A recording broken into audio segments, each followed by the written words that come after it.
Hey there, excuse me. Hey there, how you doing? Charlie Winters here with horse racing selections for Tuesday, the 18th of February. Well, a quick announcement. I'll be doing less videos. I know it's been a bit awkward at the moment with the late videos like today and yesterday, but I've kind of lost a bit of interest at the moment. Not in the horses, it's just in making videos. I won't be having a bet on the horses quite so much. Um, I think it's time to start prepping. I think, to be honest, that is my hobby. I am watching not the news, but I am watching an awful lot of things, and I think it's time to be prepared. Might sound bonkers to some, but as we know, it doesn't really matter. It's my own opinion, and I'm sure other people have got their own.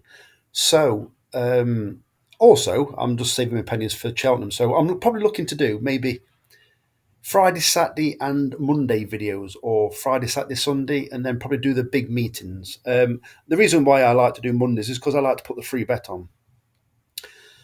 So I'll see how things are. I'm going to have a look at the meetings, have a brief look, see if I can fancy anything, then do a video. So the Friday racing's not generally that good, if I'm being honest. So it might just be Saturday, Sunday, Monday, something like that. But anyway, let me get into Tuesday's video. So this is quite interesting because I do think some of them have actually got quite interesting chances. Some of them have actually, I won't say I forgot why I've picked them, but let me get into it. So the first bet is it's a 10 pence each way Yankee.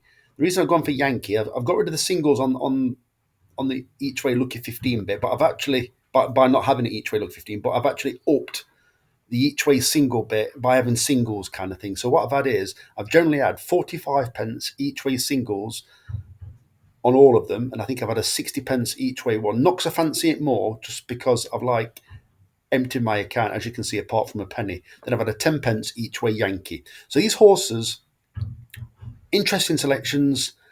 Some of them have got good chances at big prices, and some of them have just got chances.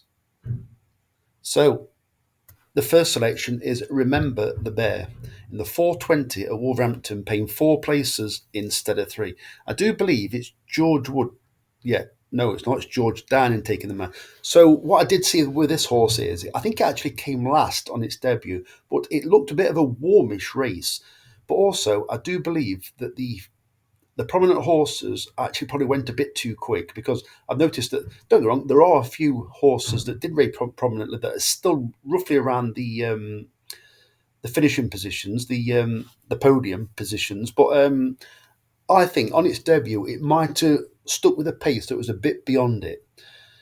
It's got first time headgear. I'm not sure why. Maybe they think it didn't give its true running, so maybe it's better than what it actually shown, what it needs to be. But I've looked at the race, and I'm actually quite pleased that offering four places on this race, because it's only a novice race or a restricted riders race. They could have quite easily offered only three places. I think if this horse races prominently, I don't think this race, apart from the front two, which are 6 to 4 and 7 to 4, I think in the betting currently, I think it's much of a muchness behind. So it could be a race where whatever goes towards the front stays there, if I'm being honest. Hopefully, this horse is one of them. I think it's drawn 8, but if they're trying on it, it needs to get out because it's first time headgear. They're not. Have they really used first time headgear to hold it up in last place? I wouldn't have thought so. I'd have thought first time headgear, kick up the backside. Let's see what you've got. Race prominently.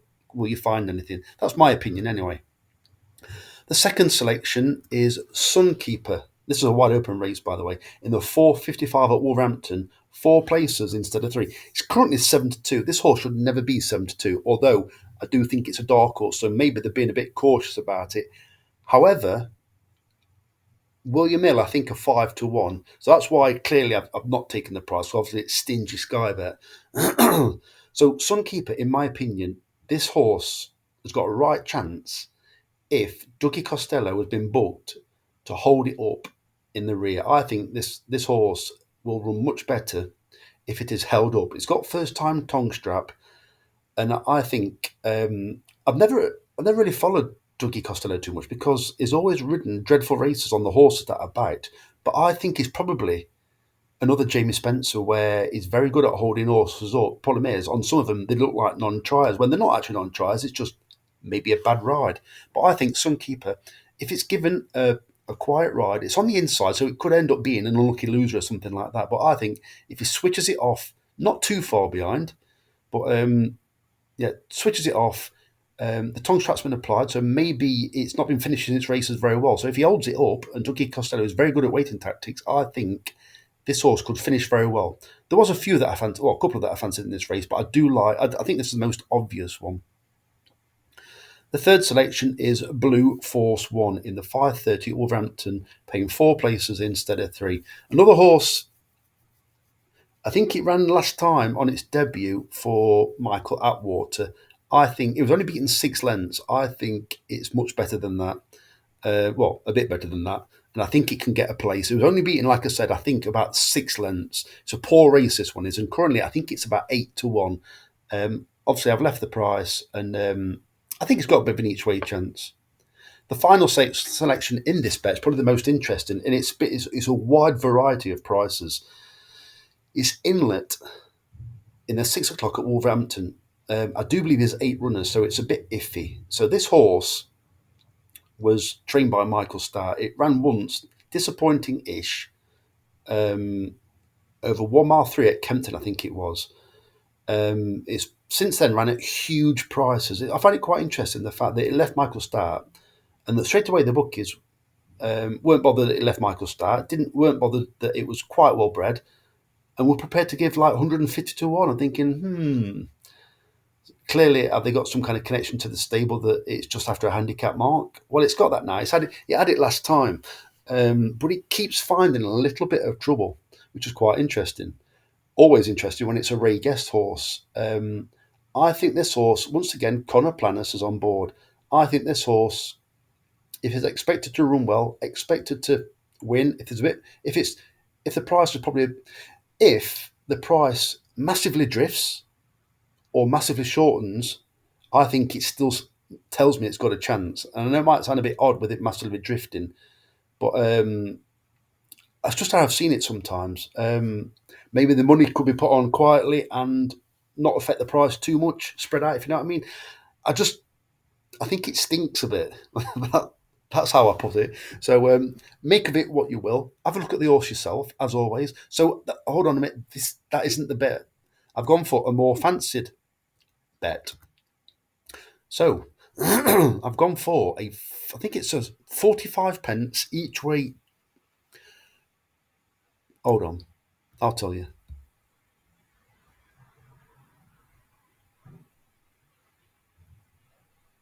I think it's a 40 pence each way patent, and just to top it up, to round it up, it's a 20 pence each way treble. So let me just skip down. It's the same horses, but let me just skip down. So the first selection is in the 150 at Market Rasen. Don't get on, they're not fantastic prices. These horses really have got to win. But if they don't win, we get something back. But we're looking for them to win. So the first selection is in the 150 at Market Rasen. It is Lundy Noir. Quite well bred, to be fair. I can't remember who actually is the sire, but it comes from the dam side. Has got a very good, I won't say strike rate. They've got it's a very good line of jumping horses from the dam side. I think this. I don't know what the side. I don't know why I'm bothering telling you about the side because I don't know who it is. But I can remember that it was a decent performer on the flat. No, I don't think it was a world beater, but compared to the rest of the horses in this race, which are actually shocking, this horse comes from connections that they actually had a winner yesterday.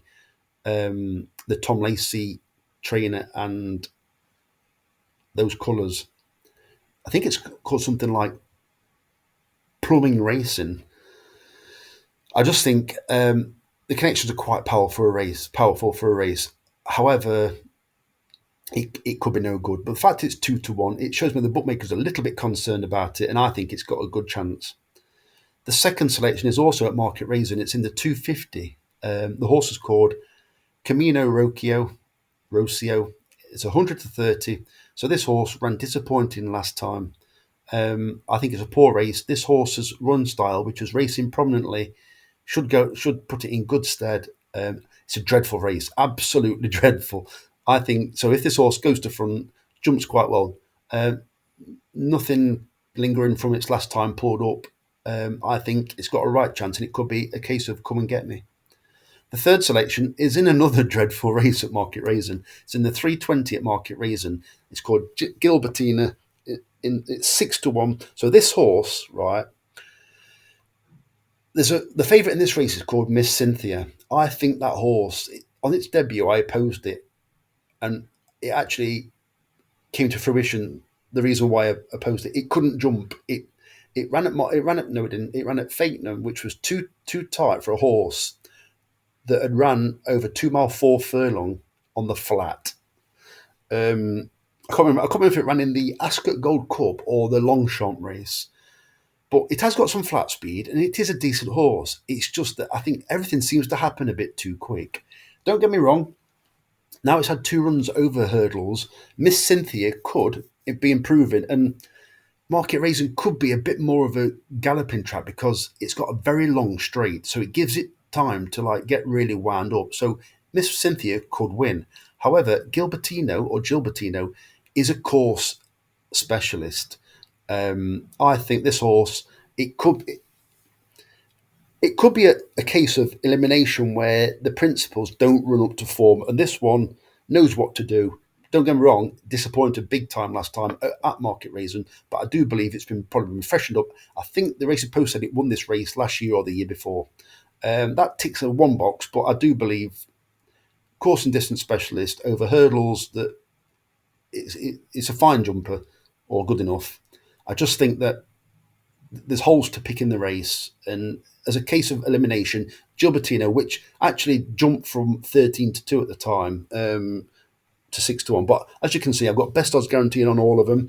I've left all the Sky Bet prices to SP, so those are all the selections for Tuesday. So as I said, I will be making less videos. So if you can give this video a like or even subscribe to the channel, if you subscribe to the channel and click on all notifications, you will receive a notification when I do a video. Sometimes it can be a last minute video.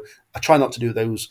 I'm off work today, back tomorrow on Wednesday, so there might be less videos. If I fancy something, I will put it up. If I only fancy one horse, I will start putting one horse up. It might not mean less videos. It might just mean much shorter videos where I literally just tell you one horse. I don't know. I need to do what's best for me time-wise, if I'm being honest. So I wish you the very best of luck. As I said, if you can give me a like, a subscribe. If you want to know what that bet is there, it's why I keep going on about Arsenal. I still think Arsenal will win the league. Yeah, and we'll watch. We'll wait and see. So I wish the very best of luck. Charlie Winters, over and out. Cheers, mate.